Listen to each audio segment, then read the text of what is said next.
Hello बच्चों, कैसे हो सभी? आ जाओ, जल्दी जल्दी जुड़ जाओ। कैसे हो आप सभी? जितने भी बच्चे जुड़ रहे हैं जुड़ जाएंगे अब। उन सबका बहुत बहुत स्वागत है बच्चों। आ जाओ बच्चों, जल्दी जल्दी आ जाओ। दौड़ दौड़ के आ जाओ। शाबाश। शुरू कर रहे हैं हम आज का सेशन, आज का लेसन। ठीक है। अ, अगर आपने ये पहला वीडियो देखा है हमारा तो आपको बता देता हूँ कि ये इससे पहले भी वीडियो आ चुके हैं। उसको भी आप देख लीजिएगा। आप इसी चैनल पर सर्च कर सकते हैं, आपको मिल जाएंगे। ठीक है बच्चों। हिंदी के काफ़ी कुछ चैप्टर्स बन चुके हैं तो उसको उनको बहुत से वीडियोस बन चुके हैं। उनको ज़रूर देख लीजिएगा अगर आपको ठीक लगता है तो। ठीक है। उसके बाद हम बात करें कि आज का जो सेशन होगा हमारा किस चीज़ का होगा। आज का सेशन हमारा विदाई संभाषण पर होगा। विदाई संभाषण का कुछ हिस्सा हम पिछले वीडियो में भी पढ़ चुके हैं। अब दरअसल काफ़ी कुछ हमने सीखा विदाई संभाषण के बारे में उस वीडियो में। तो अगर आपने मिस कर दिया है वो वीडियो तो आप ज़रूर शुरू से यानी पिछला वीडियो देखकर ही इस वीडियो को देखना, अदरवाइज आपको ये वीडियो समझ में नहीं आएगी। ठीक है। तो उम्मीद करता हूं कि आप लोग वो जुड़ेंगे अब इस वीडियो में जो पहले वाले वीडियो देख चुके हैं, यानी पहला वाला हिस्सा देख चुके हैं। अगर आप देख चुके हैं सच में तो आप इस वीडियो को में जुड़े रहिए। आपका बहुत बहुत स्वागत है। और इन केस अगर आपने पहले वाला वीडियो नहीं देखा है, पिछला भाग नहीं देखा है, तो आपको इसी चैनल पर मिल जाएगा पहले वाला भाग। तो घबराइएगा मत। आप पहले वो वीडियो देख लीजिए, फिर उसके बाद इस वीडियो को देखिएगा, तब आपको ज़्यादा समझ में आएगा। ठीक है। तो चलिए अब हम बात करते हैं कि आज हम पढ़ने क्या वाले हैं। आज हम विदाई संभाषण के बारे में पढ़ने वाले हैं। इसकी हर पंक्ति की सरल व्याख्या को समझेंगे। ठीक है बच्चों। हर पंक्ति की सरल व्याख्या को हम समझ रहे थे, कुछ हिस्सा हम पढ़ भी चुके हैं, उसके आगे का हम आज पढ़ने जा रहे हैं। चलिए शुरू ही कर देते हैं। ये मेरा इंट्रोडक्शन है कि मेरा नाम आशीष है। अगर कुछ बच्चे ऐसे हैं जो नए हैं, नए बच्चे भी हमारे साथ जुड़ते हैं हर बार, तो कुछ बच्चे नए अगर हैं तो आपको मैं मेरा शॉर्ट में इंट्रोडक्शन दे देता हूं कि मेरा नाम आशीष है और मेरी योग्यता हिंदी विषय में स्नातकोत्तर अर्थात एमए और बीएड है। ठीक है। और मुझे 11 वर्षों का अनुभव भी है। मतलब कि मैंने 9वीं कक्षा से 12वीं कक्षा तक के विद्यार्थियों को कुछ 11 सालों से मैं पढ़ा रहा हूँ। ज़्यादातर मैंने 9वीं कक्षा से 12वीं कक्षा को ही पढ़ाया है। ठीक है। चलिए ये तो था मेरे बारे में शॉर्ट इंट्रोडक्शन। अब बात करते हैं अन अकेडमी के बारे में। अन अकेडमी के बारे में बात इसलिए करनी है क्योंकि आप जिस चैनल से जुड़े हुए हो ना, वो अन अकेडमी का ही चैनल है। और आप लोग ऐसे भी होंगे बहुत से जो अन अकेडमी के बारे में जानते भी नहीं होंगे। तो आपको अन अकेडमी के बारे में जान लेना चाहिए। आज मैं थोड़ा शॉर्ट में बता रहा हूँ अन अकेडमी के बारे में, तो आप उसको जरूर सुन लीजिए। एक्चुअल में अन अकेडमी है क्या। अन अकेडमी एक्चुअल में इंडियाज़ का लार्जेस्ट लार्जेस्ट यानी सबसे बड़ा लर्निंग प्लेटफॉर्म है इंडिया का। सच्चाई है ये। आप लोग बहुत लोगों से सुन भी चुके होंगे इस बारे में, क्योंकि ये फेमस इतना है। आप तो आपको इस बारे में ज़्यादा बताने की आवश्यकता तो नहीं है कि क्योंकि इसमें आप ऐसे एजुकेटर के साथ जुड़ते हो जो इंडिया के टॉप मोस्ट एजुकेटर हैं। मतलब आप लाइव सेशन करते हो। लाइव सेशन का मतलब आप बिल्कुल लाइव देखते हो उनको पढ़ाते हुए, और आपको कोई भी परेशानी आती है उसी टाइम आप पूछ भी सकते हो उन्हीं एजुकेटर से जो टॉप एजुकेटर्स हैं, और वो आपकी समस्याओं को दूर करते हैं। तो लाइव सेशन अगर आप देखते हो, उसके बाद भी अगर कोई प्रॉब्लम आ जाती है तो आप ज़रूर डाउट क्लियर सेशन में आप दूर कर सकते हो। साथ के साथ आप पूछ भी सकते हो। Live practice question with educators मतलब लाइव आप प्रैक्टिस क्वेश्चन भी करते हो, जिससे आपको एक टॉपिक से गो थ्रू होने का एक मौका मिल जाता है, और वो भी एजुकेटर के साथ। ऐसा नहीं है कि आप अपने घर पर ही बैठकर ही पढ़ रहे हो और कोई हेल्प करने वाला नहीं। आप एजुकेटर के साथ लाइव जुड़े हुए हो, और आप ठीक ऐसे ही जैसे वो आपके लिए ही है, सिर्फ आपके लिए है एजुकेटर। इस तरह से अनुभव होता है। बहुत से बच्चों के अनुभव मैं आपको बता रहा हूँ कि ऐसा अनुभव होता है कि जैसे वो आपके लिए ही बैठे हैं बस। क्योंकि हर एक की समस्या को दूर किया जाता है इस प्लेटफॉर्म पर, तभी ये इंडिया का लार्जेस्ट प्लेटफॉर्म है। ऐसे ही लार्जेस्ट नहीं बना जाता, तो काफ़ी कुछ मेहनत लगी है। उस मेहनत को आप देखना चाहते हैं, देखना चाहेंगे तो ज़रूर इसके साथ जुड़ जाइए, बिना झिझक के, बिना देर किए। ठीक है, बिना देर किए आप जुड़ सकते हैं, कोई प्रॉब्लम नहीं आएगी जहाँ तक मुझे पता है, जहाँ तक मैं जानता हूँ। ठीक है, चलिए, तो वैसे तो आप समझ गए होंगे कि मैं किसके बारे में और कितनी बात कर रहा हूँ और किस हद तक बात कर रहा हूँ। तो आप इन चीज़ों से परे हटकर बिना किसी सोच विचार के अब लाइव जुड़ने का मौका पाइए अन अकेडमी के साथ, क्योंकि यहाँ पर वीकली क्विज तक भी होते हैं, वीकली क्विज भी होते हैं और डाउट क्लियर सेशन भी होते हैं। वीकली क्विज से आपको एक अंदाज़ा मिल जाता है, एक लेवल पता लगता है कि हम किस स्तर पर स्टैंड करते हैं, किस लेवल पर स्टैंड करते हैं। तो ये होता है वीकली क्विज के दौरान। वीकली क्विज अक्सर हर वीक चलते हैं, जैसा कि नाम से ही पता चल रहा है। तो आपको कोई भी दिक्कत, कोई भी समस्या नहीं आती वीकली क्विज में भी, वीकली क्विज के थ्रू, क्योंकि आपको टॉपिक से गो थ्रू होने का मौका मिल जाता है और आप एक लेवल सेट कर सकते हैं अपना। और इससे आपको कितना बेनिफिट होता है ये आप जानते ही हैं, है ना। ये आप जानते ही हैं कि आपको इस चीज़ से कितना बेनिफिट होने वाला है आपकी क्लास से रिलेटेड, क्योंकि आप 11वीं कक्षा में हैं, जो कि मोस्ट इम्पोर्टेंट क्लास मानी जाती है। +2 एंड 11th एंड 12th, ये मोस्ट इम्पोर्टेंट क्लास मानी जाती है, ये आप भी जानते हैं। और आपको कितने इम्पोर्टेंट होंगे आपके लिए ये नंबर्स, तो अन अकेडमी इस बात को समझती है, इसीलिए वो आप पर काम करती है। तो अन अकेडमी के साथ जुड़िए, सब्सक्रिप्शन लीजिए। सब्सक्रिप्शन लेने का एक सीधा सा फंडा ये है कि वैसे आप सब्सक्रिप्शन लेते हैं तो आपको कुछ पे आउट देना होता है, पे करना होता है, लेकिन लेकिन लेकिन लेकिन लेकिन अगर आप रेफरल कोड यूज कर लेते हैं, रेफरल कोड यूज कर लेते हैं तो आपको 10% मिनिमम डिस्काउंट मिल जाता है, जो कि बुरी डील नहीं है। 10% डिस्काउंट मिलना कोई बुरी डील नहीं होती। तो आपको बस रेफरल कोड यूज़ करना है। रेफरल कोड एक्चुअल में बस कुछ वर्डिंग्स हैं जिसको आपको लिखना है बस। और रेफरल कोड कौन सा है? ASHISH1010, यानी आशीष बिना स्पेस छोड़े 1010 अगर आप टाइप कर लेते हैं तो आपको 11th class and 12th class का सब्सक्रिप्शन मिल जाता है। अगर आप 11th क्लास में हैं तो 11th क्लास का सब्सक्रिप्शन आपको मिल जाएगा। बस आपको रेफरल कोड यूज़ करना है जिससे आपको थोड़ा डिस्काउंट मिल जाए, अदरवाइज थोड़ी सी दिक्कत, आपको थोड़ा सा ज़्यादा पे आउट करना होता है। ठीक है, आपको ज़्यादा पे आउट ना करना पड़े, इसके लिए ही आपको ये रेफरल कोड दिया जा रहा है। चलिए, तो बैच कोर्सेज काफ़ी स्टार्ट हो चुके हैं CBSE 11th क्लास के लिए और 12th क्लास के लिए। तो आप 11th क्लास में जितने भी बच्चे आप देख रहे हैं इस वीडियो को, वो सभी, उन सभी को एक एक बात बताना चाहूँगा कि कोर्सेज अवेलेबल हो चुके हैं 11th क्लास से रिलेटेड। तो आप जितना देर करेंगे आपको थोड़ा नुकसान उठाना पड़ेगा, तो आप बिना देरी के ही आपको ये सब्सक्रिप्शन ले लेना चाहिए, और बिना सोच विचार के, क्योंकि अब वो टाइम नहीं रहा कि सोच विचार करने का, अब समय जा चुका है काफ़ी हद तक। ठीक है, और दूसरा कि आप अगर अन अकेडमी के साथ जुड़ते हैं, अन अकेडमी के साथ जुड़ते हैं तो आपको कितना बेनिफिट मिलता है ये मैंने आपको शॉर्ट में बताया अभी। अगर मैं बहुत चीज़ें जो ऐसी भी हैं जो मैं आपको बता नहीं रहा था, या बता नहीं पा रहा था, लेकिन बता भी पाऊंगा भी नहीं, क्यों? क्योंकि अन अकेडमी एक्चुअल में जितना मैं बता रहा हूँ उससे कहीं ज़्यादा है, कहीं ज़्यादा। आप खुद अनुभव करोगे इस बारे में। एक तो आपको कंफर्टली आपको घर में बैठे ही आपको पढ़ने का मौका मिल जाता है। आप कहीं भी हैं, किसी भी सिचुएशन में हैं, कैसे भी आप बैठकर पढ़ सकते हैं अपने घर पर, किसी भी स्थिति में, और वो भी आपके टाइम के अकॉर्डिंग। ऐसा भी नहीं है कि आपको उसी टाइम पर ही पढ़ना पड़ेगा जिस टाइम पर आपको टाइम दिया गया है, आपको आपके टाइम के अकॉर्डिंग ही पढ़ाया जाता है। तो ये सबसे अच्छी बात है इस प्लेटफॉर्म की।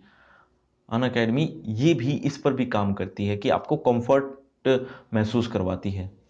इसके साथ साथ आपको जितने भी कोर्स अवेलेबल हो चुके हैं और आगे होने वाले हैं उनको एक्सेस करने का मौका मिल जाता है। आपको ऐसा नहीं होगा कि आप सिर्फ इसी एजुकेटर से ही पढ़ सकते हैं, बाकी एजुकेटर से नहीं पढ़ सकते। आपको सब जो आपको दिल करता है, जिससे भी आपको दिल करता है पढ़ने का, जिसको आपको अच्छा लगता है, वैसे तो सारे ही अच्छे, बहुत अच्छे एजुकेटर्स हैं, आप जिससे भी पढ़ोगे आपको अच्छा ही महसूस होगा, परंतु फिर भी आपको अनलिमिटेड कोर्स को एक्सेस करने का मौका मिल जाता है। ऐसा नहीं है कि कुछ ही, थोड़ा सा ही एक्सेस करने को मिलेगा क्योंकि आपने इतना लिमिटेड ही प्लान लिया है। आपको अनलिमिटेड एक्सेस करने का मौका मिल जाता है जितने भी कोर्स अवेलेबल होते हैं। तो ये है अनअकैडमी। एक्चुअल में अनअकैडमी इस पर काम करती है। तो ये इतनी सारी बातें जो मैं बता रहा हूँ, इससे कहीं ज़्यादा अनअकैडमी है ऑलरेडी। तो आप लोग मेरी बात पर यकीन करें या ना करें, एक बार विजिट करके ज़रूर देखिए अनअकैडमी के साइट पर या एप्लीकेशन पर, तो आपको अंदाज़ा हो जाएगा। ठीक है। और जो अनअकैडमी के जो एजुकेटर्स हैं, वो सच बात तो ये है कि वो टॉप मोस्ट एजुकेटर हैं जो आपको पढ़ा रहे हैं। क्योंकि अनअकैडमी ऐसे एजुकेटर लेके आता है अपने प्लेटफॉर्म पर जो अपना काम ईमानदारी से कर रहे हैं और बच्चों के लिए डेडिकेट हैं, और वो डेडिकेशन दिखती भी है। तो अनअकैडमी ऐसे ही एजुकेटर्स चाहता है और ऐसे ही एजुकेटर्स को लाता है। तो वो आपको अनुभव हो ही जाएगा जब आप इस अनअकैडमी से जब जुड़ोगे। तो बहुत जो, और ऐसा एक और बात, जो ऐसा भी नहीं है कि आपको थोड़ा सा पढ़ने को मिलेगा, कि आपको इस चीज़ की चिंता करनी पड़ेगी कि हमारा सिलेबस हो पाएगा या नहीं। अनअकैडमी इस पर भी काम करती है, क्योंकि अक्सर बच्चों को इस तरह की चिंता में देखते हुए बहुत बरस हो गए हैं। अनअकैडमी इस पर काम करती है बहुत पहले से ही, कि कंप्लीट सिलेबस प्रोवाइड करवाती है, कि ताकि आपको इधर उधर भटकना ना पड़े। तो ये है अनअकैडमी। इसके साथ साथ रेगुलर डाउट क्लियर सेशन भी होते हैं, जो आपको मैं पहले ही बता चुका हूँ, जिसमें आपको जितने जो आपने टॉपिक पढ़ा है उस टॉपिक से रिलेटेड जितने भी डाउट्स हैं उन डाउट्स को क्लियर किया जाता है। ठीक है, उन डाउट्स को क्लियर कर दिया जाता है, ताकि आपके कोई भी डाउट्स अगर पीछे का है तो वो दूर हो जाए, और फिर आप आगे को पढ़ने के लिए तैयार हो जाए। क्योंकि अगर डाउट्स रह जाते हैं तो आपका टॉपिक भी अच्छी तरह क्लियर नहीं हो पाता है, उसी की वजह से आपके नंबर भी कट जाते हैं। लेकिन एक बार टॉपिक क्लियर हो जाता है, उसके बाद आगे पढ़ने में भी मज़ा आता है, और आप अपने आप को कॉन्फिडेंट महसूस करते हो। और लाइव टेस्ट सीरीज चलती ही रहती है, जिससे आप अपने लेवल को सेट कर सकते हो कि हम किस लेवल पर स्टैंड करते हैं। और कई बच्चों को इस उलझन में पढ़ते हुए भी देखा है। बहुत से बच्चे ऐसे होते हैं जो इस उलझन में भी पड़ जाते हैं कि हमें नोट्स बनाने हैं, क्योंकि नोट्स बनाने में ही बहुत ज़्यादा टाइम चला जाता है, और कई बच्चों को तो पढ़ने को मौका ही नहीं मिल पाता है, और वो सिलेबस में पीछे रह जाते हैं। और अक्सर ऐसा देखा गया है बहुत से स्टूडेंट्स के बाद साथ। तो ये अनअकैडमी इस बारे में सोचती भी है, इसीलिए वो आपको पीडीएफ के रूप में स्टडी मटेरियल, बहुत से नोट्स प्रोवाइड करवाती है, ताकि आपको कोई परेशानी उठानी ना पड़े। और वो नोट्स टॉप मोस्ट एजुकेटर के द्वारा बनाए गए होते हैं और अपडेटेड होते हैं। तो ऐसे ऐसी स्थिति में अगर जब कोई काम करता है ना आपके लिए, तो आप भी बिना सोचे समझे उसको ज्वाइन करते हुए झिझकोगे नहीं, है ना। उसको ज्वाइन करने के लिए झिझकोगे नहीं, सोच समझने की जरूरत ही नहीं पड़ेगी आपको, क्योंकि अनअकैडमी इस पर भी काम करती है। और साथ साथ कई बच्चों को प्रॉपर गाइडेंस की ज़रूरत होती है, मेंटरशिप की ज़रूरत होती है, वो अनअकैडमी प्रोवाइड करवाती है। अनअकैडमी का मतलब ये है, अनअकैडमी प्रोवाइड करवाती है, मैं जब जब कह रहा हूँ इसका मतलब एजुकेटर्स प्रोवाइड करवाते हैं आपको, जो अनअकैडमी के साथ ऑलरेडी जुड़े हुए हैं, और वो टॉप मोस्ट एजुकेटर हैं इंडिया के, वो आपके साथ जुड़ेंगे, जो कि बुरा नहीं है, आपके लिए बुरी डील नहीं है ये। तो आपको बहुत से बच्चे proper guidance and proper mentorship के अभाव में, लैकनेस के चक्कर में वो पीछे रह जाते हैं, असफल हो जाते हैं। लेकिन अनअकैडमी से जो बच्चा जुड़ जाता है उसको प्रॉपर गाइडेंस एंड मेंटरशिप भी मिलती है, जिससे विद्यार्थी, जिससे कोई भी छात्र सफलता की सीढ़ी चढ़ते हुए देर नहीं लगाता फिर। तो ये अनअकैडमी है। अनअकैडमी को अगर आप फिर भी आपका मन बनता है कि आप ज्वाइन करना चाहते हैं तो आप इस रेफरल कोड को ज़रूर यूज़ कीजिएगा ताकि आपको कुछ डिस्काउंट मिल जाए। ठीक है बच्चों, चलिए और बात करूं तो अनअकैडमी को अगर आप फ़ोन पर डाउनलोड करते हैं तो एप्लीकेशन आती है जो प्ले स्टोर पर आपको मिल जाएगी, अनअकैडमी लर्निंग ऐप। आप आसानी से सर्च करके उसे प्राप्त कर सकते हैं, इंस्टॉल कर सकते हैं। लेकिन अगर आप लैपटॉप या पीसी पर वीडियोस देखना चाहते हैं तो आप इस साइट पर आप विजिट करिए ताकि आपको बहुत सा स्टडी मटेरियल आपको मिल जाए। तो आप एक बार ज़रूर विजिट करके देखिए, अगर आपको अच्छा लगे तो आप ज्वाइन कीजिए, सब्सक्रिप्शन लीजिए। ठीक है, सब्सक्रिप्शन लेने के बहुत से तरीके हैं, बहुत सी चीज़ें हैं सब्सक्रिप्शन के बारे में भी, उसके बारे में भी थोड़ा सा बता देता हूँ। एक तो बैच कोर्सेज अवेलेबल हैं हमारे पास, यानी अनअकैडमी के पास बैच कोर्सेज अवेलेबल हैं। बैच कोर्सेज मतलब बहुत आपका जो सिलेबस है वो टाइम टू टाइम कंप्लीट करवाने का एक सोर्स है अनअकैडमी, और हर हफ्ते नए नए कोर्स लाता रहता है अनअकैडमी। इसके लिए आपको सब्सक्रिप्शन लेना पड़ता है। सब्सक्रिप्शन के अलग अलग मल्टीपल सब्सक्रिप्शन प्लान है हमारे अनअकैडमी के पास, जिसमें आप सामने देख ही रहे हैं। एक मंथ का अगर आप लेते हो तो 2500 रुपये देने पड़ते हैं, यानी 2500 रुपये, 2500 रुपीज़ पर मंथ के हिसाब से आपको देना पड़ता है। अगर आप इसमें रेफरल कोड यूज़ कर लेते हो तो आपको 2500 के बजाय आपको 10% डिस्काउंट के साथ आपको पे करना पड़ता है। तो ये रेफरल कोड की एक खासियत यही थी। और इसके साथ साथ अगर आपका मन बनता है कि 1 मंथ का थोड़ा महंगा बन रहा है या थोड़ा कॉस्टली है तो आप 3 मंथ्स का भी ले सकते हैं। इससे आपको बेनिफिट ये होगा कि आपको 2500 के बजाय हर मंथ के हिसाब से 2083 रुपीज़ देने होंगे। इससे क्या होता है, इससे आप थोड़ा कॉस्टली नहीं पड़ता है ये 3 मंथ्स का सब्सक्रिप्शन, और आपको 3 मंथ्स के ओनली ऑन 6200 500 रुपीज़ देने पड़ते हैं, सॉरी 50 रुपीज़ देने पड़ते हैं। मैं एक बार फिर बोल देता हूँ, 6250 रुपीज़ 3 मंथ्स के हिसाब से देने पड़ते हैं। ये है मंथली, सॉरी 3 मंथ्स का प्लान। एंड नेक्स्ट की बात करूं तो 6 मंथ का प्लान है जो आपको 10,000 रुपीज़ आपको पे करने पड़ेंगे 6 मंथ के लिए। उसमें आपको 1000 पर मंथ के हिसाब से बात करें तो 1667 रुपीज़ पर मंथ के हिसाब से पड़ जाते हैं। तो ये बुरी डील नहीं थी, पर उससे भी अच्छी डील ये है कि आप 12 मंथ का यानी पूरे 1 साल का लें और 1 साल में आपको 12,000 रुपीज़ देने होते हैं। 12,000 देने का मतलब यही है कि 1042 रुपीज़ पर मंथ के हिसाब से आपको पड़ते हैं। ये एक अच्छा सब्सक्रिप्शन होगा आपके लिए। बाकी जैसी आपकी इच्छा, जैसा आपका मन, जैसी आपकी सिचुएशन, आप अपने अकॉर्डिंग ही इस मंथली प्लान को, 3 मंथ के प्लान को, 6 मंथ के या 12 मंथ के प्लान को ले सकते हैं। तो ये मैंने आपको थोड़ा सा डिस्क्राइब किया अनअकैडमी के बारे में, अनअकैडमी के सब्सक्रिप्शन के बारे में। अगर आपका मन बनता है तो आप ज़रूर इसको ज्वाइन कीजिए। बाकी अभी हम पाठ के बारे में बात करेंगे जो हम काफ़ी हद तक कुछ पढ़ चुके थे कल।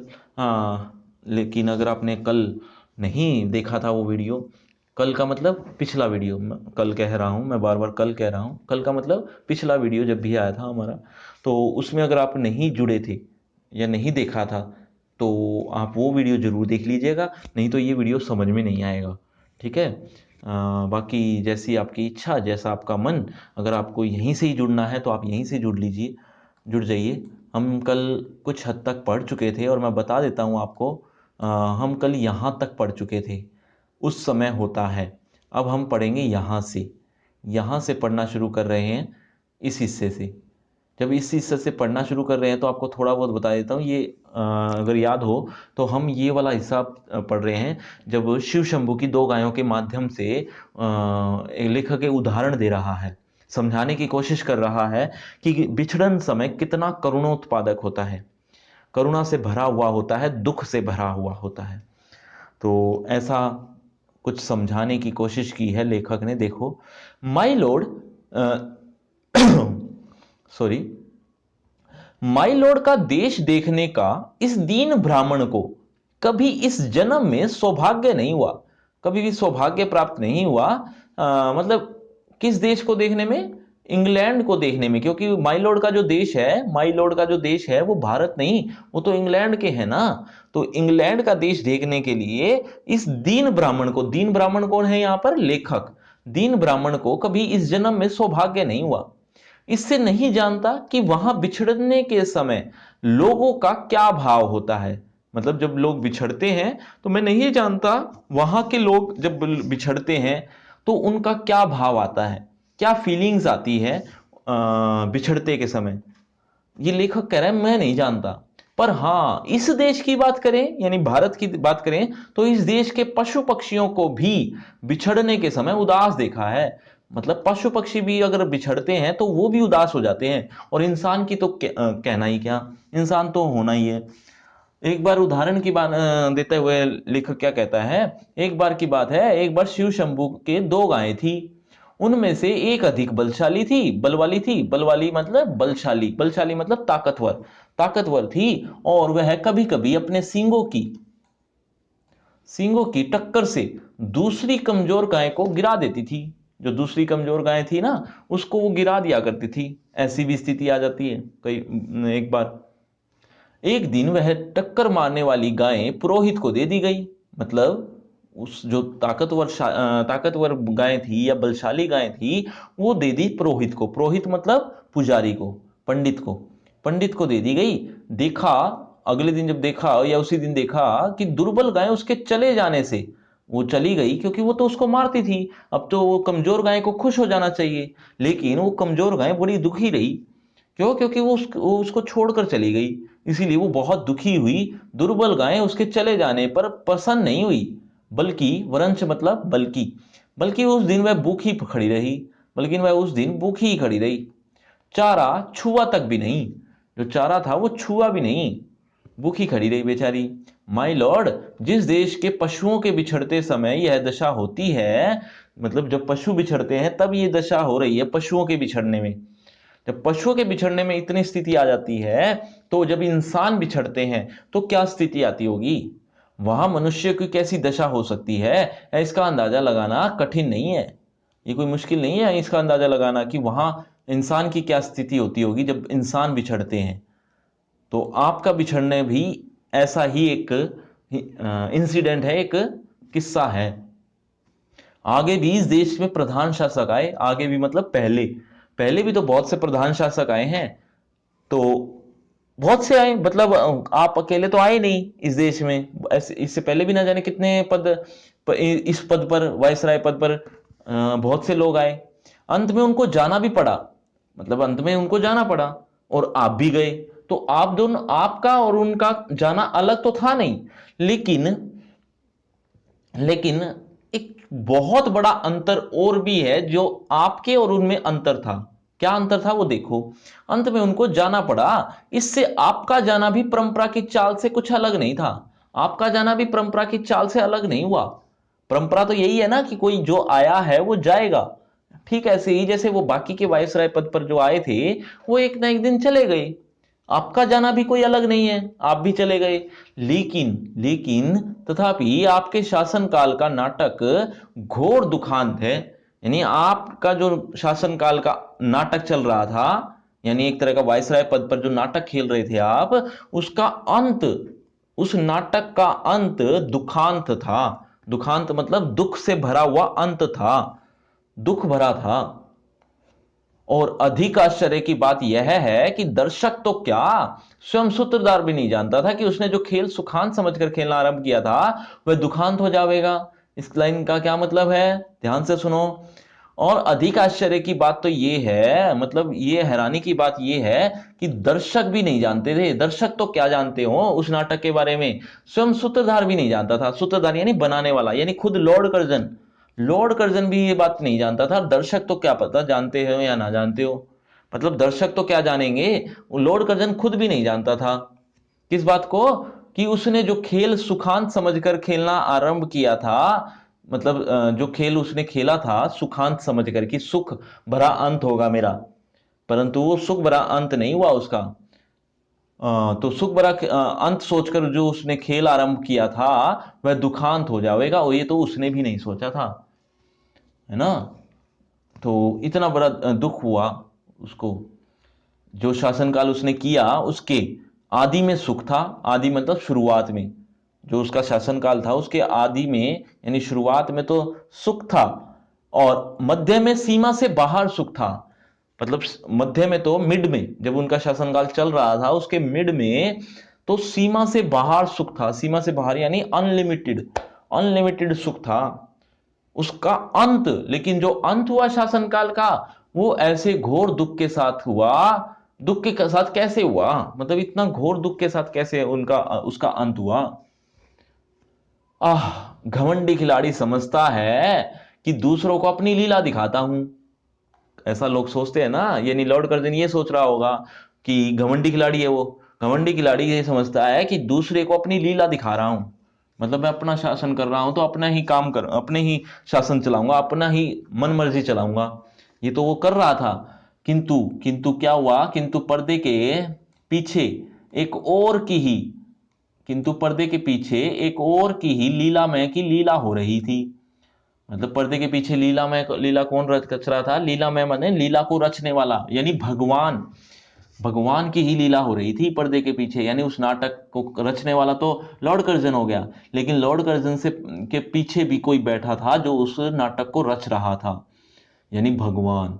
यानी एक तरह से वो शासन काल का जरूर चला रहा था वो वायसराय पद पर, लेकिन ऊपर भगवान भी तो बैठा है ना। लीलामय की जो लीला हो रही थी ये उसे खबर ही नहीं है। ठीक है, समझ में आया। इस बार बंबई में उतरकर माय लॉर्ड, आपने जो इरादे जाहिर किए बंबई में उतरकर, यानी बंबई में जो भाषण दिया था उन्होंने, उसको, वो कैसा भाषण था। बंबई मतलब मुंबई, मुंबई का मतलब तो जानते होगे ना, एक जगह का नाम है महाराष्ट्र में। तो उस टाइम बंबई नाम हुआ करता था उसका। तो इस बार बंबई में उतरकर माय लॉर्ड, आपने जो इरादे जाहिर किए थे, मतलब बंबई में जब आप उतरे यानी आपने भाषण दिया था, उस भाषण में क्या क्या कहा था और क्या क्या पूरा हुआ। क्योंकि अक्सर नेतागण ऐसे ही करते हैं ना, बड़े बड़े वादे करते हैं और उसके बाद दिखते ही नहीं, है ना। और दिखते नहीं है और उस इरादों को पूरा भी नहीं करते, उन इरादों को पूरा भी नहीं करते, ऐसी स्थिति भी आ जाती है।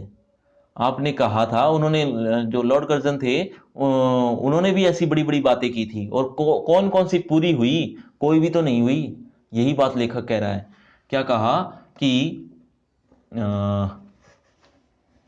हाँ, कि देखिए तो उनमें से कौन कौन से पूरे हुए। आपने कहा था कि यहां से जाते समय भारतवर्ष को ऐसा कर जाऊंगा कि मेरे बाद आने वाले बड़े लाटों को वर्षों तक कुछ ना करना पड़ेगा।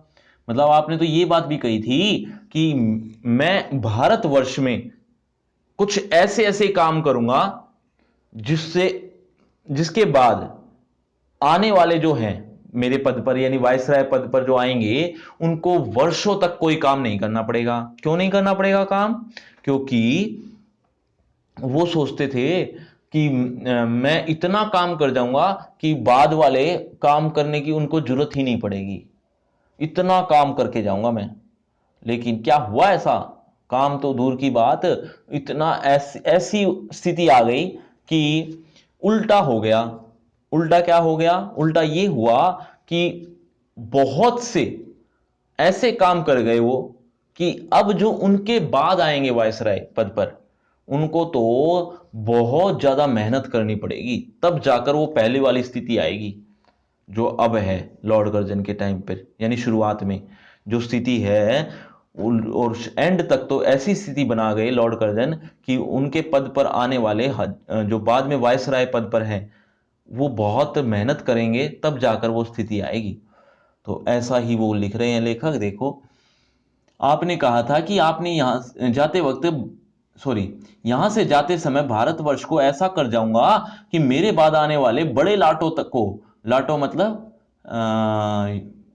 फौजियों को या अधिकारियों को, लाटो का मतलब अधिकारी, तो बड़े अधिकारियों को वर्षों तक कुछ ना करना पड़ेगा, बहुत वर्षों तक कुछ करने की जरूरत ही नहीं पड़ेगी, यानी इतना काम मैं कर जाऊंगा, ऐसा कहा था। वे कितने ही वर्षों सुख की नींद सोते रहेंगे, कितने वर्षों तक सुख की नींद सोएंगे वो, क्योंकि उनको काम करने की जरूरत ही नहीं पड़ेगी। किंतु बात उल्टी हुई, आपको स्वयं इस बार बेचैनी उठानी पड़ी, स्वयं इस बार बेचैनी उठानी पड़ी। और क्या बेचैनी उठाई उन्होंने? उन्होंने ऐसी बेचैनी उठाई कि अब मतलब इस बेचैनी क्या उठानी पड़ी वो तो आप जानते ही हैं, क्योंकि मैंने स्टोरी में बताया था, क्योंकि वो उन्होंने इस्तीफा दे दिया, ये उनकी बेचैनी थी। और इस देश में जैसी अशांति आप फैला चले हैं, आप जिस स्थिति में हैं, मतलब आप जैसी शांति फैला चले हैं, मतलब अशांति फैला गए, इतना कुछ गलत कर गए इस देश के साथ, उसके बाद तो आप के बाद जो आएंगे वायसराय पद पर, उनको उसे मिटाने के लिए, उस अशांति को मिटाने के लिए, उसके मिटाने में आपके पद पर आने वालों को न जाने कब तक नींद और भूख हराम करना पड़ेगा। यानी नींद और कितने सालों तक नींद और भूख हराम करनी पड़ेगी, यानी बहुत ज्यादा मेहनत करनी पड़ेगी, तब जाकर वो पहले जैसी स्थिति आएगी। मतलब वो पहले वाली जैसी स्थिति भी नहीं रही, अच्छी तो होना दूर की बात है। तो ऐसी ऐसी स्थिति आ गई थी, इतनी बुरी स्थिति हो गई थी। इस बार आपने अपना बिस्तरा गर्म राख पर रखा। इस बार जब आप वायसराय पद पर थे, बस वायसराय पद पर हैं, तो आपने अपना बिस्तरा गर्म राख पर रखा था। गर्म राख पर रखा मतलब खुद भी सुखी नहीं हो पाए, और भारतवासियों को गर्म तवे पर बूंदों की भांति नचाया। और जो भारतवासी थे उनको गर्म तवे पर पानी की बूंदों, जैसे गर्म तवा होता है, गर्म तवे पर अगर पानी की बूंद डाली जाए, पानी की बूंद क्या होगी? उछलेगी, तड़पेगी। तो वैसे ही भारतवासी थे उस बूंद की भांति, और जो गर्म तवा था वो उनका शासन था। तो एक तरह से वो भारतवासी उस बूंद की तरह नाचे हैं या तड़पे हैं। कब? जब इनका लॉर्ड कर्जन का शासन था।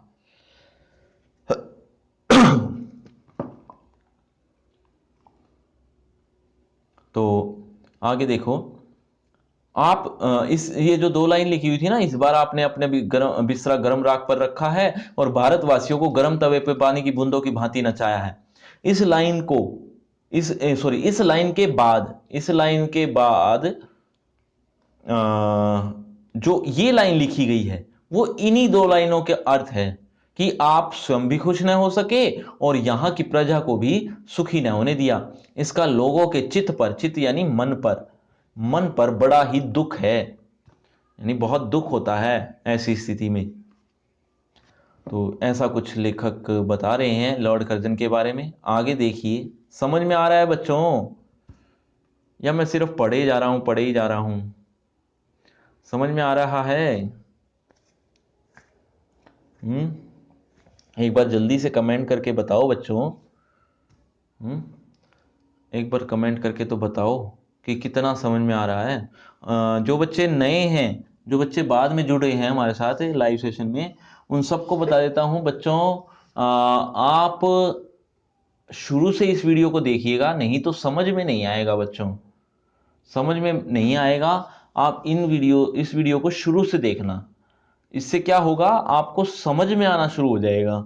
और जब समझ में आएगा ना, तो इस पाठ में मजा भी आएगा।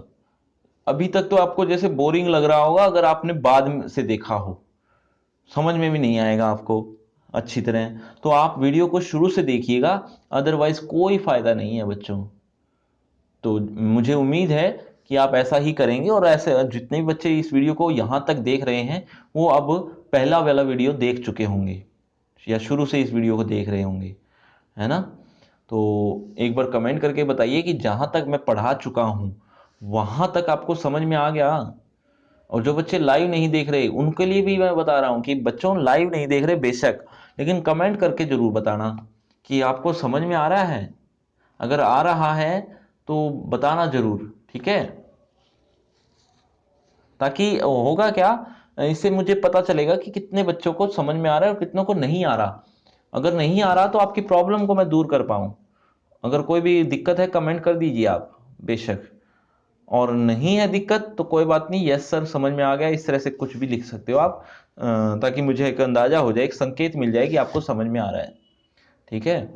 और जो बच्चे लाइव नहीं देख रहे वो भी कमेंट करके बता सकते हैं, क्योंकि मैं कमेंट बॉक्स बाद में भी देखता हूँ लाइव के बाद, तो आपके कमेंट्स भी देखूंगा ऑब्वियसली। तो आप भी कमेंट कर दीजिएगा। आप ये मत सोचना कि ये तो बच्चे जो बात कर रहा हूँ लाइव बच्चों के साथ ही है, आपके साथ भी हो रही है जो लाइव नहीं देख रहे। ठीक है।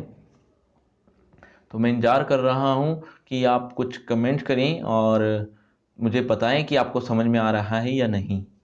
ठीक है।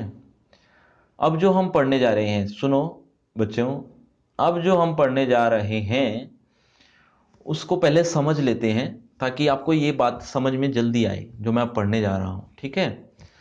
कि एक टाइम ऐसा था कि वायसराय पद पर वो आसीन थे। कौन? Lord Curzon. Lord Curzon viceroy पद पर आसीन थे, और उनका जो पद था वो बहुत ऊंचा था, बहुत ऊंचा। लेकिन जब वो जा रहे थे, यानी जब उनके शासनकाल का अंत हुआ, तो उनकी जो शान थी वो एकदम से नीचे आ गई, एकदम से। मतलब कितने ऊंचे थे वो, ऊंचे पद पर, लेकिन उनकी जो शान एकदम से नीचे हो गई। उन्होंने काम ही ऐसे कर दिए। तो और काम किस तरह के? सिर्फ अपनी भलाई के लिए, अपनी भलाई ही चाहते थे वो, कि मेरी भलाई हो जाए, बाकी दुनिया जाए भाड़ में, कुछ भी हो उनके साथ, लेकिन अपना भला चाहते थे वो, अपने नॉन, अपने रिश्तेदारों, अपने रिलेटिव्स के का भला चाहते थे। ऐसे थे वो लॉर्ड कर्जन। तो लेखक कह रहा है कि आपने जितना सुख अनुभव किया है, किसमें? खुद के शासनकाल में, लॉर्ड कर्जन के शासनकाल में खुद ने, लॉर्ड कर्जन ने जितना अनुभव किया है सुख, उतना तो कोई भी दुनिया का कोई भी व्यक्ति सुख अनुभव नहीं कर पाया है जितना आपने सुख अनुभव किया है। और वो किस तरह का सुख है वही बता रहा हूं। वो किस तरह का सुख है? उन्होंने, जैसे एक पहले नाटक आया करता था, बहुत पहले, आपने भी पता नहीं देखा हो या ना देखा हो, पर पहले के जमाने में एक नाटक आया करता था, अलिफ लैला। नाम सुना होगा आपने शायद, नहीं सुना तो अपने पेरेंट्स से जरूर पूछना कि अलिफ लैला भी कोई नाटक आया करता था। तो वो बताएंगे आपको सारी बातें। बहुत प्रसिद्ध नाटक था, बहुत प्रसिद्ध। ठीक है। दूरदर्शन चैनल पर आया करता था। तो उसकी उसके अंदर एक करेक्टर थे, अलादीन। अलादीन। तो अलादीन को एक चिराग मिला था, चिराग मिला, और चिराग को वो जैसे ही रगड़ते हैं उसमें से एक जिन निकलता है। जिन निकलता है, जिन मतलब समझ गए हो ना? हाँ। तो जिन निकलता है, और उस जिन से वो जैसी मांग करते हैं, जैसी डिमांड करते हैं, जो इच्छा रखते हैं वो पूरी भी करता है वो जिन। अलादीन को बहुत सुख मिला था, मतलब उसकी वजह से, जिन की वजह से। ठीक है। और एक और करेक्टर थी, अबुल हसन। बगदाद के खलीफा थे, बगदाद के शासक शासक थे, गुरु थे यूं कह लो। वो जब गद्दी पर बैठे थे, वो जब गद्दी पर बैठे थे, यानी उनके जो शासन था, उन्होंने भी बहुत सुख प्राप्त किया था, बहुत ज्यादा मात्रा में। ठीक है। बहुत ज्यादा मात्रा में सुख प्राप्त किया था। एक तो अबुल हसन ने, और एक अलादीन ने। अलादीन ने तो खैर नाटक में किया था, है ना? एक एक धारावाहिक आया करता था, उसकी बात हो रही थी ये तो अलादीन की, अलादीन ने और अबुल हसन ने जितना जीवन में सुख प्राप्त किया है, उतना उससे कहीं ज्यादा, उससे कई गुना ज्यादा लॉर्ड कर्जन ने अपने शासनकाल में प्राप्त किया है। तो वो ऐसे कौन से सुख थे, वो सारी बातें भी थोड़ी बहुत लेखक ने बताई है। और इसके साथ साथ आपको ये भी पता चलेगा इसमें कि उन्होंने ऐसा क्या कर्म किया, या कितने सुख देखे अपने जीवन में।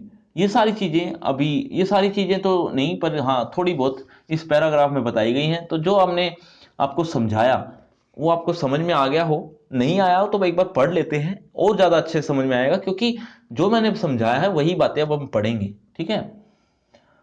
तो पैराग्राफ यहां से शुरू कर रहे हैं। तो विचारिए तो क्या शान आपकी इस देश में थी और अब क्या हो गई? मतलब पहले तो क्या शान आपकी देश में थी, कब थी? जब वो वायसराय पद पर रहे थे, और जब जा रहे थे तो उनकी क्या दशा हो गई थी? तो मतलब आपकी क्या शान इस देश में थी जब आप आए थे, और जब अब क्या हो गई है? कितने ऊंचे होकर आप कितने नीचे गिरे, मतलब कितना बुरा हुआ आपके साथ। अलिफ लैला के अलादीन ने चिराग रगड़कर और अबुल हसन ने बगदाद के खलीफा की गद्दी पर आंख खोलकर वह शान ने देखी जो दिल्ली दरबार में आपने देखी। जो दिल्ली दरबार में आपने शासन किया है, उतना सुख तो इन दोनों ने भी नहीं किया होगा। इन दोनों ने हालांकि सुख तो बहुत प्राप्त किया, लेकिन इनसे तो, लॉर्ड कर्जन से तो कम ही थे वो। ठीक है, तो इतना सुख प्राप्त हुआ है उनको, लॉर्ड कर्जन को। अगर कुछ कम समझ में आया हो तो एक बार फिर पढ़ देता हूं। अलिफ लैला के अलादीन ने जो चिराग रगड़ा था, उसके बाद उन्होंने जो सुख प्राप्त किया। इसके अलावा अबुल हसन ने जो बगदाद के खलीफा पर, जब वो गद्दी पर बैठ गए थे, बगदाद की खलीफा बनकर वो गद्दी पर जब बैठ गए थे, उस टाइम भी वो शान नहीं देखी उन्होंने, अबुल हसन ने, जो दिल्ली दरबार में आपने देखी। जो दिल्ली दरबार में शासन करते हुए आपको जो सुख अनुभव हुआ, यानी लॉर्ड कर्जन को, उतना तो अबुल हसन और अलादीन को भी नहीं हुआ। ठीक है, आपकी और आपकी लेडी की कुर्सी सोने की थी। आपकी और आपकी लेडी, लेडी मतलब पत्नी, आपकी और आपकी पत्नी की कुर्सी सोने की थी। और आपके प्रभु महाराज के छोटे भाई और उसकी पत्नी की चांदी की। आपके जो प्रभु महाराज थे, यानी आपसे भी जो ऊंचे पद पर थे, उसके भाई की जो कुर्सी थी वो चांदी की थी। मतलब आप सोने की सीट पर बैठते थे और वो चांदी पर। तो आपका शासन बहुत अच्छा था, यानी आपको जितना सुख मिला उसको उतना तो किसी को भी नहीं मिला। आप दाहिने थे और वह बाएं, आप प्रथम थे और वह दूसरे। वह कौन? प्रभु महाराज। प्रभु महाराज यानी आपसे जो ऊपर पद पर थे अधिकारी, एक तरह के राष्ट्रपति कह लो, आपसे तो उच्च ही पद पर थे वो। राष्ट्रपति तो नहीं थे खैर उस टाइम, लेकिन मान लेते हैं आज के जमाने में आपको समझ में आ जाएगा कि राष्ट्रपति क्या होता है। तो एक तरह के वो राष्ट्रपति थे प्रभु महाराज। तो वो दाहिने थे और आप बाएं थे, आप प्रथम थे और वह दूसरे थे। मतलब आपको ज्यादा महत्व दिया गया बजाय उनको। उनको तो दूसरे स्थान पर रखा गया, गौण रखा गया, प्रधान तो आपको ही माना गया। आपको जितना सुख मिला उतना तो किसी को भी नहीं मिला। इस देश के सब रईसों ने सबसे आगे, सॉरी एक बार फिर पढ़ रहा हूं, इस देश के सब रईसों ने आपको सलाम पहले किया और बादशाह के भाई को पीछे। मतलब जुलूस में जो, सॉरी, इस देश के जितने भी रईस थे, यानी जो अमीर लोग थे, आपको सलाम पहले करते थे और बादशाह के भाई को बाद में कर रहे थे। मतलब जो उनसे ऊंचे पद पर हैं उनके रिश्तेदारों को तो वो बाद में पूछ रहे हैं, लेकिन उसके खुद को, लॉर्ड कर्जन को, वो पहले पूछते थे। तो कितना बड़ा ओहदा था उनका। जुलूस में आपका हाथी सबसे आगे आपका हाथी चलता था जुलूस में। जुलूस में जब भी निकलता था तो हाथी आपका जो होता था वो सबसे आगे, उस पर आप बैठे होते थे, सबसे ऊंचा था वो। और क्या था ऊंचा? आपका ओधा, आपका चंवर और आपकी छत्र। मतलब जो ओधा होता है, ओधा मतलब क्या कहूं, जो हाथी के ऊपर, जिस हाथी के ऊपर डायरेक्ट तो लोग नहीं बैठते, वो एक खटोला टाइप में होता है, उसको कहते हैं ओधा। वो आपका ओधा सबसे ऊंचा था। और चंवर, चंवर की बात करें, चंवर मतलब कलगी। कलगी का मतलब जो चोटी होती है, छतरी के ऊपर चोटी होती है ना, वो छतरी की चोटी, और आगे लिखा हुआ है छतरी। तो छतरी और आपकी जो चोटी थी, छतरी की चोटी, वो सबसे ऊंची थी। उतनी ऊंची तो किसी की भी नहीं थी। यानी आपका जो ओधा था, आपको जो महत्व दिया गया, सब बहुत ज्यादा दिया गया। और ये सभी आप सबसे बढ़ चढ़कर थे। ठीक है, सारांश यह है कि ईश्वर और महाराज एडवर्ड के बाद इस देश में आप ही का एक दर्जा था। ईश्वर यानी भगवान और महाराज, प्रभु महाराज जो बात हो रही है ना, एडवर्ड है वो, एडवर्ड जो उनसे भी ऊपर थे, उनके बाद तो इस देश में आपका ही दर्जा था। किंतु अब देखते हैं कि जंगी लाट के मुकाबले में आपने पटखनी खाई। जंगी लाट मतलब मुकाबले करने के, युद्ध करने के मुकाबले में आपने पटखनी खाई है। पटखनी यानी आपको हार का सामना देखना पड़ा।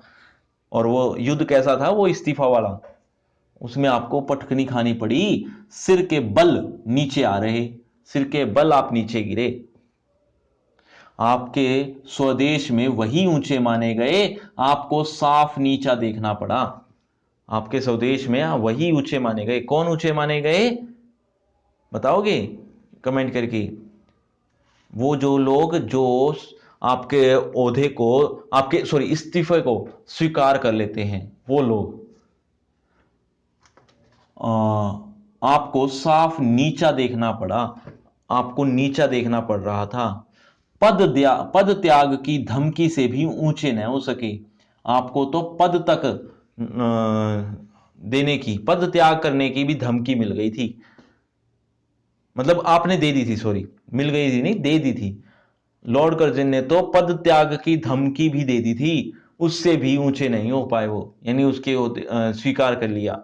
ये जो मैं बार बार कह रहा हूं, पद त्याग कर दिया था, इस्तीफा दे दिया था।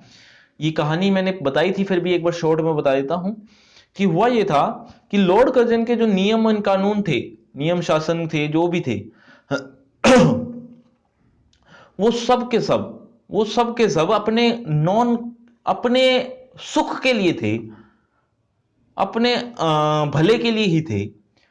और जो भी वो नौकरियां निकाला करते थे, वो अपने ही नॉन के लगाया करते थे। रिलेटिव्स को लगा दिए, भाई बंधुओं को लगा दिया, घर वालों को, और तो और जो उनके जानकार हैं उनको लगा दिया। ऐसी स्थिति आती थी। तो अब बात थी कि जब उन्होंने ऐसा कुछ कर रहे थे वो, तो ये नजर में आ गए। नजर में कैसे आ गए? नजर में इस तरह से आ गए कि वो जब भी कोई नौकरी निकालते और अपने नॉन को लगाते तो कभी ना कभी नजर में तो आने ही थे, तो वो दिखाई पड़ गए। अब उन्होंने एक और पद पर अपना ही कोई नॉन, अपना ही कोई जानकार उस पद पर लगाना था। तो लगाना भी चाहते थे, लेकिन उसके ऊपर के जो अधिकारी थे उन्होंने मना कर दिया साफ कि नहीं, ऐसा नहीं होगा, क्योंकि ये योग्य नहीं है। और वो ऐसे ही पद पर ऐसा ही करते थे, वो ऐसा ही करते थे लॉर्ड कर्जन।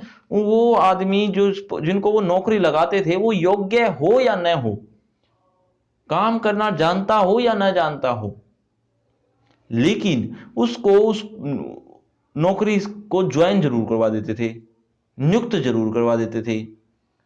तो जब उनके बड़े अधिकारियों ने देखा कि ये चीजें नहीं हो रही सही, और वो आदमी योग्य भी नहीं है जिसको वो नौकरी पर लगवाना चाहते हैं, तो उन्होंने क्या कहा कि इसको हम स्वीकार नहीं करते, इस आदमी को, इसकी योग्यता नहीं है, हम तो किसी योग्य पर्सन को ही यहाँ रखेंगे इस पद पर। तो उन्होंने क्या किया? उनको मना कर दिया। तो लॉर्ड कर्जन को इस बात पर गुस्सा आ गया कि मेरी बात को मना कर दिया। उन्होंने कहा कि देखो ऐसा है, इस पद को या तो स्वीकार कर लो, यानी या तो इस आदमी को नौकरी पर रखो, या फिर मैं भी इस्तीफा दे रहा हूं, ऐसा कह दिया। अब ये इतनी बड़ी बात थी, लेकिन वो क्या करते बेचारे, उनके जो अधिकारी थे उनको भी थोड़ा सोच विचार करने के बाद उन्होंने डिसीजन लिया कि आपका हम इस्तीफा स्वीकार करते हैं, लेकिन इसको इस पद पर नहीं रखा जाएगा। तो मतलब यही है ना, पद त्याग की धमकी से भी आप ऊंचे नहीं हो सके। ये जो लाइन थी ना, इसको मैं समझा रहा था। पद त्याग की धमकी भी आपने दे दी, लेकिन उससे भी ऊंचे नहीं हो पाए आप। होते कैसे? क्योंकि उन जो क्या नाम है, पद वो स्वीकार करवाना चाहते थे, वो योग्य इंसान नहीं था। तो वो क्यों स्वीकार करते वो? तो इसीलिए उन्होंने क्या किया, उन्होंने उसके इस्तीफे को ही स्वीकार कर लिया। लेकिन इस बात का वो लॉर्ड कर्जन को बहुत दुख होता है, बहुत ज़्यादा। ऐसा ही कुछ बहुत पूरे पाठ में ही लिखा हुआ है। चलिए एक बार मैं ये चेक कर लेता हूँ कि कहाँ तक हम पढ़ चुके हैं। हाँ बिल्कुल, काफ़ी हद तक हम पढ़ चुके हैं बच्चों। लेकिन जैसा मैं देख रहा हूँ कि ये पाठ छोटा नहीं है, बड़ा ही है ना? ये पाठ बड़ा ही है, तो इसको हम आज यहीं तक ही पढ़ पाएंगे, ठीक है? यहीं तक ही पढ़ पाएंगे, इससे ज़्यादा नहीं पढ़ पा रहे। रीज़न ये है कि काफ़ी बड़ा पाठ है और आपको भी काफ़ी देर से जुड़े हुए हो गया। इसका हम अगले भाग में, अगला भाग भी बहुत जल्दी मिलेगा आपको। लेकिन वो कब मिलेगा? वो आपको हर शनिवार को आपको ये क्लास हो रही है, जैसा आप देख ही रहे हैं। तो आपको शनिवार को ही क्लास में आपको समझा दिया जाएगा।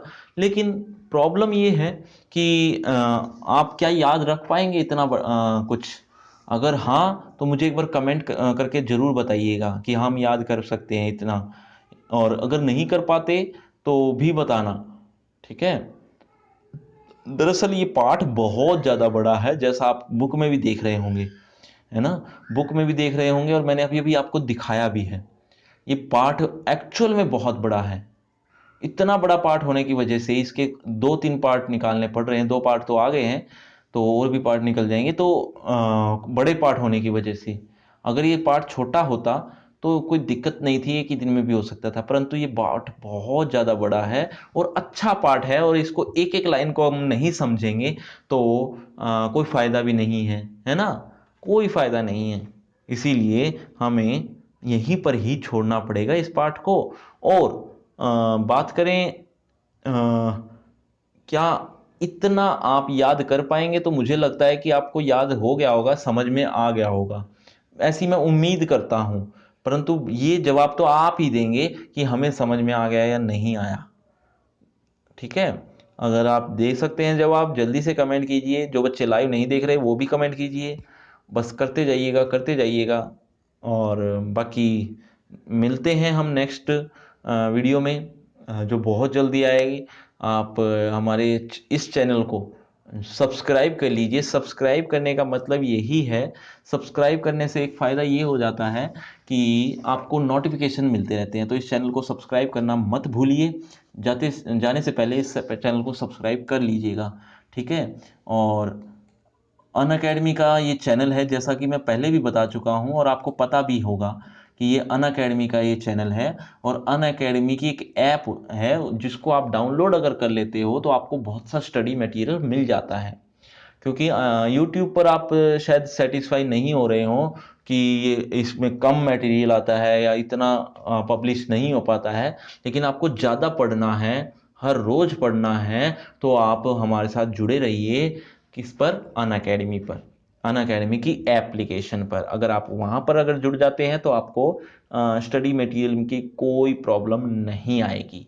और अगर आपका मन बनता है प्लस कोर्स लेने का, क्योंकि इससे आपको बहुत ज़्यादा बेनिफिट होने वाला है। और जो मैं शुरू में भी बता चुका था कि प्लस कोर्स अगर आप ज्वाइन करते हो तो आपको बहुत हेल्पफुल महसूस करोगे अपने आप को, और कॉन्फिडेंट महसूस करोगे।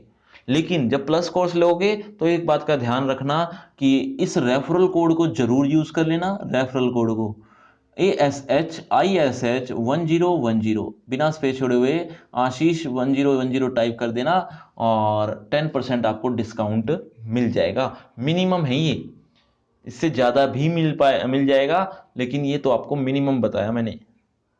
तो इस प्लस कोर्स को लेना मत भूलिए। प्लस कोर्स के कुछ फ़ायदे हैं जो आपको नहीं पता, जो आपको शायद अभी नहीं पता अगर आप नहीं जुड़े हुए तो। आपको इसीलिए नहीं पता क्योंकि आप जुड़े नहीं हुए हो। जुड़ जाओगे जब अनअकैडमी के साथ तो आपको पता चल जाएगा कि इसके कुछ फ़ायदे भी हैं। और वो फ़ायदे क्या हैं, सुनो ध्यान से। जैसे फॉर एग्जाम्पल, हमने मियां नसीरुद्दीन अप्पू के साथ 2.5 साल विदाई संभाषण और गलता लोहा। इससे पहले एक और पाठ भी है, नमक का दारोगा। ये पाठ है आरोह भाग 1। गद्य खंड की। गद्य खंड क्यों कह रहा हूं मैं, क्योंकि इसमें दो खंड हैं। आरओ भाग एक में आपकी जो बुक का नेम है उसमें दो खंड हैं, दो। पहला खंड है गद्य खंड और दूसरा खंड है काव्य खंड। ठीक है, गद्य खंड में पाठ होते हैं और काव्य खंड में कविताएं होती हैं। तो 10 पाठ हैं गद्य खंड में और 10 कविताएं हैं काव्य खंड में, जो आपके सिलेबस में है। ठीक है, अभी गद्य खंड की बात कर रहा हूं और जो मैंने पाठों के नाम गिनवाए, इन पाठों को प्लस कोर्स के मैं फायदे बता रहा हूं। इन पाठों को पढ़ते हुए यहां तो आपको पढ़ने को मिल रहा है हर पंक्ति की सरल व्याख्या, लेकिन आपको इसके साथ साथ उत्तर सहित अभ्यास प्रश्न भी पढ़ने को मिलेंगे प्लस कोर्स अगर ज्वाइन कर लेते हो तो। यानी आपको अभ्यास क्वेश्चन, एक्सरसाइज के क्वेश्चन भी समझाए जाते हैं। इसके साथ साथ अति महत्वपूर्ण प्रश्न यानी मोस्ट इंपोर्टेंट क्वेश्चन भी प्रोवाइड करवाए जाते हैं प्लस कोर्स में। और इसके साथ साथ संदेश संशोधन सत्र भी रखा जाता है, यानी डाउट क्लियर सेशन भी रखा जाता है, जिससे आप हर तरह के डाउट को क्लियर कर सकते हैं टॉपिक के रिगार्डिंग। ठीक है, और फिर अंत में प्रश्नोत्तरी का आयोजन होता है। प्रश्नोत्तरी का मतलब क्या है, क्विज भी आयोजित की जाती है, जो टॉपिक से रिलेटेड होती है, और ये हर वीक होती है। ऐसा नहीं है कि ये एक ही बार होगी, हर वीक ये क्विज होती है। और क्विज में हिस्सा लेने का मतलब सिर्फ इतना ही है, हिस्सा लेने का मतलब सिर्फ इतना सा ही है कि आप अपनी अपनी अपने आप को पॉलिश कर सकते हो, अपने आप को निखार सकते हो वीकली क्विज में। क्योंकि आपको एक अंदाजा मिल जाता है कि टॉपिक के रिगार्डिंग हम कितने स्तर पर हैं, किस लेवल पर हैं और किस लेवल पर स्टैंड करते हैं, इस बात का एक अंदाजा सा मिल जाता है हमें। तो मुझे नहीं लगता कि आपको जो मैं बातें बता रहा हूं ये बुरी हैं। ये सच बात तो यही है कि ये प्लस कोर्स के बेनिफिट्स हैं। और ये आप अगर प्लस कोर्स ज्वाइन करते हो तो आपको सिर्फ और सिर्फ हिंदी विषय पढ़ने को नहीं मिलेगा, हर सब्जेक्ट पढ़ने को मिलता है। और अनलिमिटेड कोर्स अवेलेबल है अनअकैडमी की ऐप पर। एक बार जरूर विजिट कीजिएगा www.unacademy.com पर। अगर आप फ़ोन यूज़ करना चाहते हैं, फ़ोन पर आप एप्लीकेशन खोलना चाहते हैं, तो आपको प्ले स्टोर से डाउनलोड करनी पड़ेगी। वहाँ से आपको अनअकैडमी ऐप मिल जाएगी। एक बार आप ज्वाइन कर लेते हो, एक बार देख लेते हो, तो आपको अंदाज़ा हो जाएगा कि आपको ये ज्वाइन करना चाहिए या नहीं। क्योंकि मैं आपको यहाँ से कितना ही बोल लूँ, कितना ही समझा दूँ, आप शायद विश्वास ना करें। लेकिन अगर आप एक बार डाउनलोड कर लेते हैं तो आप खुद देखेंगे, ये चीज़ें खुद देखेंगे। और जब आप खुद देखेंगे तो आपको खुद भी अंदाजा हो जाएगा कि हमें क्या करना चाहिए, हमें इस अनअकैडमी को अब प्लस कोर्स को लेना चाहिए या नहीं लेना चाहिए। तो मैं विश्वास रखता हूँ कि ऐसा ही होगा आपके साथ, और आप प्लस कोर्स को लेंगे, ऑब्वियसली लेंगे, क्योंकि आपको वो चीज़ें मिल जाती हैं पढ़ने के लिए जो आपको चाहिए, जो आपके लिए होनी चाहिए, क्योंकि ये अनअकैडमी ही प्रोवाइड करवाता है। लर्निंग प्लेटफॉर्म ऐसा है ये जो इंडिया का बेस्ट प्लेटफॉर्म है। तो बिना झिझक के आप एक बार विजिट जरूर कीजिए। विजिट करने के लिए कोई पैसा नहीं देना आपको, कहीं भी कोई नुकसान नहीं उठाने की जरूरत, आपको सिर्फ और सिर्फ विजिट करनी है। विजिट करने के बाद आपको अपने आप समझ में आ जाएगा कि हमें क्या करना चाहिए। क्योंकि आप 11वीं कक्षा में हैं, 11वीं कक्षा में होने का मतलब सिर्फ इतना ही है कि 11वीं कक्षा में आप समझदार हो जाते हैं कि हमें क्या करना चाहिए। आपके अंदर एक मैच्योरिटी जरूर है इतनी कि हमें क्या करना चाहिए, हमें हमारे लिए क्या सही है और क्या गलत है। इसीलिए कह रहा हूं कि एक बार विजिट कीजिए, आपको समझ में आ जाएगा, एक आइडिया सा लग जाएगा कि हमें क्या करना है। तो ये जो मैंने आपको बताया कि हर पंक्ति की सरल व्याख्या, उत्तर सहित अभ्यास प्रश्न, अति महत्वपूर्ण प्रश्न, संदेश संशोधन सत्र के अलावा प्रश्नोत्तरी, ये जो 5 चीजें मैं आपको बता रहा हूं, ये सिर्फ एक पाठ की नहीं बता रहा हूं, ये हर पाठ में होता है, हर पाठ में। या ऐसा भी नहीं है ये सारे मिलाकर ये सारी चीजें की जाती हैं, ये सारी चीजें हर पाठ के रिगार्डिंग की जाती है और आगे भी की जाएगी फ्यूचर में। तो इतना कुछ होने के बावजूद, और ये सिर्फ मैं हिंदी विषय की बात नहीं कर रहा हूँ, ऐसे ही हर सब्जेक्ट की बात कर रहा हूँ, तो मैं आपको ज़्यादा डिटेल में तो नहीं बता पाऊँगा। बाकी आप विज़िट कीजिए, देखोगे, समझोगे, आपको पता चल जाएगा कि मैं किस बारे में क्या बात कर रहा हूँ। ठीक है बच्चों? बाकी आप हमारे साथ 1 घंटे के साथ जुड़े हुए हैं। 1 घंटे से आप हमें सुन रहे हैं, इस लेक्चर को समझ रहे हैं। आप इसके लिए मैं आपको बहुत-बहुत धन्यवाद देता हूँ। शुक्रिया, आपने इस चैनल को इस लायक समझा कि आप हमारी वीडियो देख सकें। इसके लिए आपका बहुत बहुत शुक्रिया। बाकी आपको ऐसी और वीडियोस भी मिलती रहेंगी। इसके लिए आपको चैनल सब्सक्राइब करना होगा, नोटिफिकेशन बेल को आइकन को दबाना होगा, ताकि आपको समय रहते नोटिफिकेशन मिलते रहें। तो चलिए, शुक्रिया, धन्यवाद, आप हमारे साथ जुड़े। शुक्रिया, बाय बाय। बाय बाय बच्चों।